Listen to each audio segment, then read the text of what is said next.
Hello বন্ধুরা, তো দেখো এটা একটা রেসিপি। তো ঝটপট হয়ে যায় রেসিপিটা। এটা তোমরা টিফিনে এবং ডিনারেও তোমরা খেতে পারো। খুবই নরম হয় এবং খেতেও খুব সুস্বাদু হয়। তো দেখো তোমরা আমি কিভাবে বানাচ্ছি। তো দেখো কীভাবে কতটা নরম হয়েছে তুমি দেখে নাও। তো দেখো চলো আমরা কীভাবে বানাচ্ছি দেখো। তো ফার্স্টে একটা মিক্সার গ্রাইন্ডার নিলাম। তো ওর মধ্যে অল্প একটু সুজি দিলাম, ঠিক আছে। তো সুজিটা একটু ভালো করে একটু গুঁড়ো করে নেব, তাহলে বেশ ভালো হয়। তারপরে একটা পাত্র নিয়ে নেব, একটা বাটি নিলাম। তারপরে ওই গুঁড়ো সুজি মিক্সারটা ঢেলে নিলাম পাত্রের মধ্যে। তারপরে পরিমাণ মতো একটু জল দিতে হবে, পরিমাণ মতো একটু অল্প জল দিতে হবে। দেখো একটু জল দিলাম।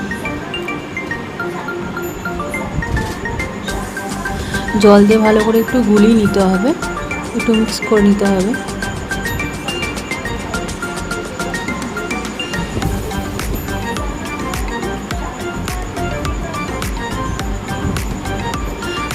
অল্প লবণ দিতে হবে,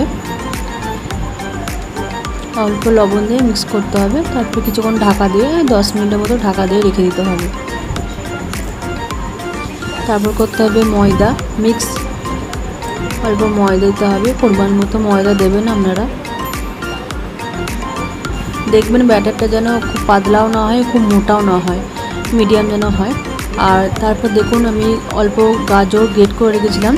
আমার কাছে বেশি সবজি ছিল না, তাই আমি শুধু গাজরই দিয়েছি। গাজর, আদা গ্রেট করা আর কাঁচা লঙ্কা কুচি, এগুলো মিক্সারে দিয়ে দিলাম।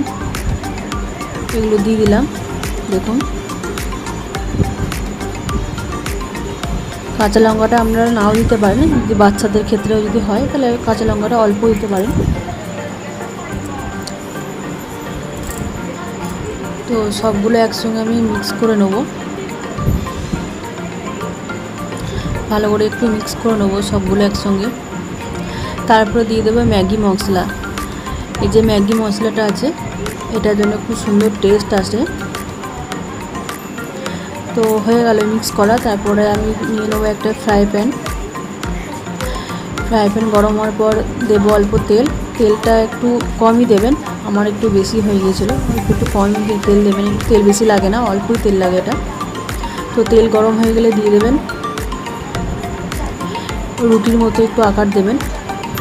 তো প্রথমে আমি একটু ছোটোই করেছিলাম, বড় করি নাই, একটু ছোটোই করেছিলাম। একটু ঘুরি ঘুরিয়ে রুটির মতন করে নেবেন। তারপর একটু ঢাকা দিয়ে দেবেন, তাহলে কি বলুন তো বেশ ভালো করে সেদ্ধ হবে, ঠিক আছে।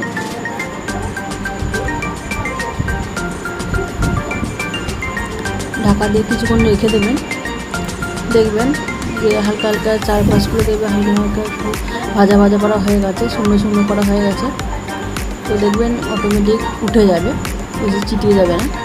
তারপরে এটাকে একটু উল্টিয়ে নেবেন, দুপাশ ভালো করে একটু ভেজে নেবেন।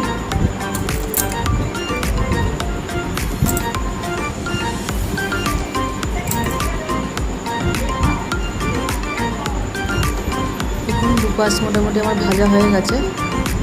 হালকা ব্রাউন ভাব ভাজবেন, খুব বেশি লাল করবেন না। দেখুন আমি আর একটা করে দেখালাম। আগেরটা ছোটো হয়েছিল, দেখুন জাস্ট এইভাবেই হয়ে যাবে। তো দেখুন কতটা নরম হয়েছে, এতটা সফট হয়, খুবই সফট হয়, আর খেতেও খুব বেশ মজা লাগে। এটা আপনি বাড়িতে ডিনারেও খাওয়া হতে পারে, বাচ্চাদের টিফিনও দিতে পারেন, সবেতেই। ভিডিওটা কেমন লাগলো